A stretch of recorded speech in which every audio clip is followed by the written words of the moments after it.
మనిషికి చింతపండు ఇస్తే ఎంత తింటాడు? అసలు తినలేం కదా! కానీ కోతులు అలా కాదండి. చూడండి ఎంతైనా తింటాయి అవి మొదలు పెడితే. హలో, బాగున్నావా? హాయ్ అండి. మా ఊరి కోతులకు స్వాగతం. ఇదే అండి పరిస్థితి. ఇది ఒక సెంటిమెంట్‌తో వదిలిన చెట్టు అండి ఇది. అక్కడ అమ్మవారి గుడి ఉంది. పల్లెటూళ్ళలో గుళ్ళు ఉంటాయి కదా! అక్కడ ఒక సెంటిమెంట్‌తో ఒక నీడ ఉండాలి, గుడికి నీడ ఉండాలని ఉంచుకున్న చెట్టు అనమాట.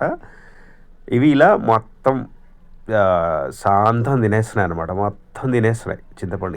ఏమీ ఉంచవు. ఎన్ని కోతులు అంటే ఇవి కంటిన్యూస్గా తింటూనే ఉంటాయి. ఆల్రెడీ వచ్చి తిని వెళ్ళిపోయాయి. నేను అలా కొంచెం లేట్ అయింది నాకు ఈ వీడియో క్లిప్ దొరికిందనమాట. ఇది అండి పరిస్థితి. అసలు పండితే తింటాయి, లేదు కొంచెం కచ్చేది ఉంటుంది కదా, చింతకాయలు ఉంటాయి కదా, అవి కింద పడేస్తాయి. అది వేస్ట్, పనికిరాదు. ఇలా ఇవి చేయడం వల్ల చింతపండు మన ఉంటుంది కదండి, ఆశ ఉంటుంది కదండి. అది ధూళిపేట, మాకు ధూళి ఎక్కువ, ఇలా అనమాట. మనుషులకు ఆశ ఉంటుంది కదండి, కొంచెమైనా ఉంటాయి. ఇప్పుడు పిట్టలు ఉంటాయండి, పక్షులు ఉంటాయి, అవి కొంచెం తింటాయి, కొంచెం వదిలేస్తాయి. ఇవాళ కాదండి, మొత్తం జీరో ఊడ్చేస్తాయి అనమాట. అలా చాలా చెట్లు కొట్టేశారు. అసలు చాలా చెట్లు కొట్టేశారు, ఏమీ మిగలట్లేదు అసలు.